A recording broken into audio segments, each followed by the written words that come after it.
Have you ever thought what the web would be like without Linux? According to Alexa, 96% of the top 1 million web services run on Linux. And today, over 70% of all mobile devices on planet Earth run Android, which is basically Linux. In other words, for every Facebook post you make, every YouTube video you watch, every Google search you run, Linux is behind. Here we have an operating system that runs the largest software ecosystem that ever existed. Mainstream software applications, like the ones we run every day on mobile and desktop, are not built in isolation. They actually rely on lots of interdependent components that evolved throughout time.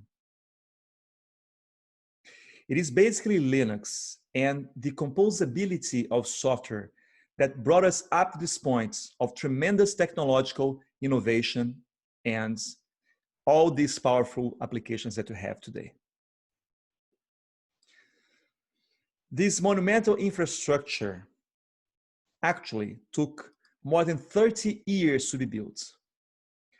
Billions of hours of coding and untold trillions of dollars were spent to build better and better kernel, file systems, libraries, tool chains, SDKs, frameworks, microservices, and so on and so forth, all leading up to myriad software stacks that power the web and mainstream software applications. Now, why is it important to talk about it in the context of blockchain and blockchain applications? Because if you are a DApp developer, that's what you find. It's hard. It's true that you can find a few programming languages to develop your smart contracts and DApps. However, you have no access to any operating system like Linux. You have no OS at all.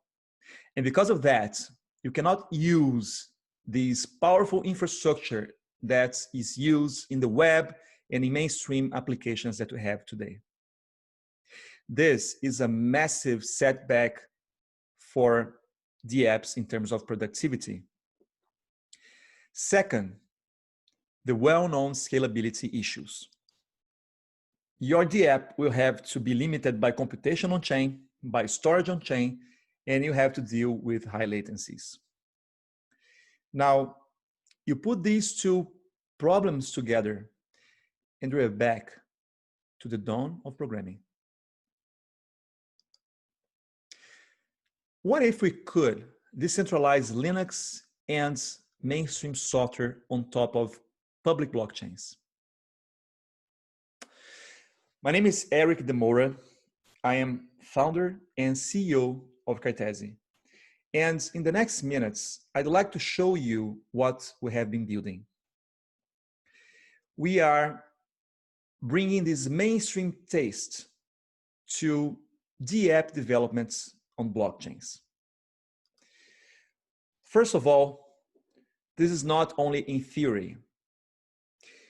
We actually have already a DApp that shows the power of Cartesi. Crypts, which was released in the first quarter of 2020, is the first tower defense game that's fully decentralized running on Ethereum. Players play the game on the browser and they compete for the highest score. And the scores are verifiable among the players themselves without any central authority. The blockchain is used as a final judge. But why is this so unique? First, the amount of computation that a tower defense game entails is in the order of billions to the trillions of microprocessor instruction steps. Of course, that by far exceeds what's conceivable as computation on chain. Secondly, Crypts was developed using JavaScript, TypeScript, and it does, along other things, compression and decompression of files. Now, how would you possibly compress a file on Ethereum? Blockchains have no concept of files, so you couldn't do this. Secondly, you wouldn't be able to run your TypeScript program on Ethereum or any other blockchain. So here we have a DApp that's fully decentralized and deals with massive computation and uses mainstream software. This is a huge step forward.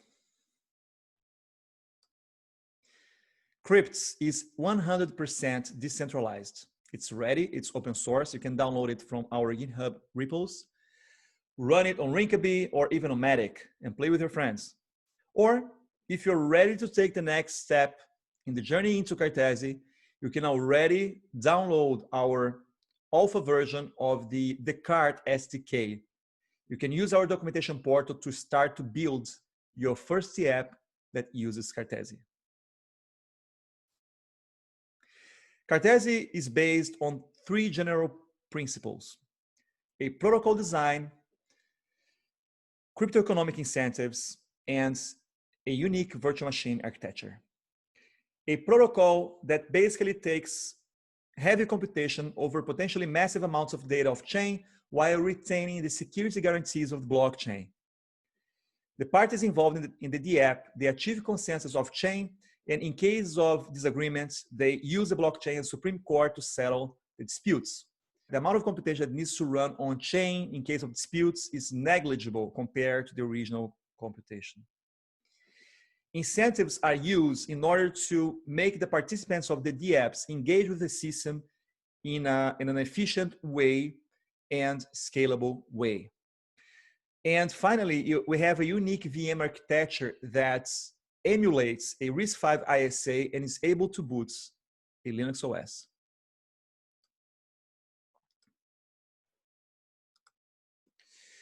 Let's get a little bit deeper into the protocol.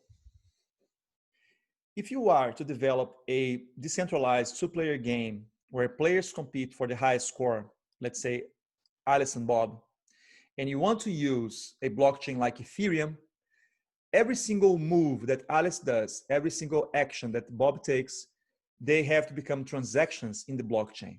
And in that case, 12,000 full nodes on the Ethereum blockchain will need to emulate all of these computations and transactions. Now, if almost 12,000 nodes are not really interested in what happens to Alice and Bob and their game whatsoever, then it really sounds like a waste doing everything on chain. And it is, because there is a much smarter way to do this. Basically, Alice and Bob can play the game off chain and try to reach to a local consensus between the two of them. And if they collaborate with each other, and let's say Alice wins the match in the end of the game, then she only goes to the blockchain and advises that she's the rightful winner, and the blockchain can give Alice the reward. And in that case, instead of having one transaction per game action, only one single transaction at the end of the game is necessary to run on chain. Now, if Bob goes rogue and he tries to cheat, then Alice can just gather her formal proofs and then use the blockchain as a Supreme Court to defend her interests. The blockchain is used as a Supreme Court, and an interactive dispute resolution protocol starts in which Alice will need to deposit a collateral. Then 2 things can happen at this stage. First, Bob doesn't show up in time to try to defend his position. Then Alice just proves by timeout to the blockchain that she's the winner of the game, and she retrieves her collateral. Or Bob tries to fight against Alice, and for that he also needs to place his collateral. But in that case, he is certain to lose his collateral because he cannot prove to the blockchain his case, whereas Alice can infallibly prove that she's the rightful winner of the game. In that case, Alice is twice as happy because not only she wins the game, but she recovers her collateral and the collateral from Bob. Notice that if the collaterals are high enough and these incentives are well balanced, then what's going to happen is that disputes are going to be rare, and because the players, they have motivation to engage with the DApp or the game in a way that is honest and efficient. Finally, we have the VM architecture. The Cartesi machine is Cartesi's virtual machine. The Cartesi machine is reproducible, deterministic, and self-contained. It emulates a RISC-V ISA that is able to boot an entire Linux distribution. Let's recap how it all works together. Cartesi is a layer 2 infrastructure that is blockchain agnostic. It works by taking heavy computation over massive amounts of data off-chain while retaining the security guarantees of the blockchain. The parties try to achieve local consensus off-chain, and in case of disputes, the blockchain is used as a Supreme Court, and only a negligible piece of the original computation needs to run on-chain. Merkleized representations of the VM state are used together with some implementation of the RISC-V ISA on smart contracts on the blockchain. All of that is necessary to make the disputes resolution work. So for the dispute resolution, we use the verification game, which is an interactive dispute resolution protocol that's quite well known nowadays. If you want to know more about how Cartesi works, please go to our website, and you have a lot of information in there, including the tech paper. Why it all matters? Cartesi is bridging the gap between mainstream software and blockchain. It allows mainstream developers to use mainstream software tools to build DApps that perform like mainstream applications. This is only the beginning. In the first quarter of 2020, we released Crypts, our tower defense game. In the second quarter of 2020, we went through Binance's Launchpad, and the CTSI tokens started to exist on secondary markets. And also in the second quarter of 2020, we released the alpha version of our Descartes SDK that developers can already use now to start to build for Cartesi.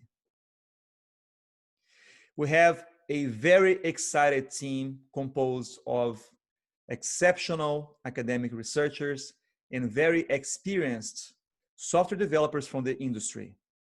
We are thrilled to be developing a technology that's going to be fundamental for the future of the apps. I'd like to finish with a question for you. What will happen when the apps become mainstream? Thank you.